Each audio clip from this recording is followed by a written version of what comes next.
রাজধানীতে একের পর এক তরুণীকে ফাঁদে ফেলে ধারাবাহিক যৌন সহিংসতার অপরাধে রাশেদুল ইসলাম রাব্বি নামের এক যুবককে গ্রেফতার করেছে ঢাকা মেট্রোপলিটন পুলিশ। গ্রেফতারের পর তার বিরুদ্ধে আরও 10টি অভিযোগ পাওয়া গেছে। দুপুরে এক ব্রিফিংয়ে ডিএমপির ওয়ারী বিভাগের উপপুলিশ কমিশনার মল্লিক আহসান উদ্দিন সামি জানিয়েছেন, সামাজিক যোগাযোগ মাধ্যমে ভুয়া পরিচয় স্কুল কলেজ পড়ুয়া তরুণীদের টার্গেট করে ফাঁদে ফেলত এই রাব্বি। পরে কৌশলে নির্জন স্থানে ডেকে নিয়ে জোরপূর্বক ধর্ষণ, ভিডিও ধারণ, ব্ল্যাকমেইলের মাধ্যমে টাকা আদায় করত।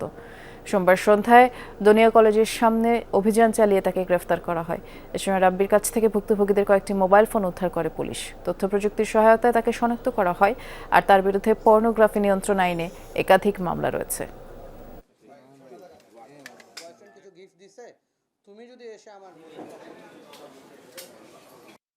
আমরা মামলা অলরেডি 3টা নিছি, এই ধরনের জিডি আছে আমাদের কাছে আরও 4টা।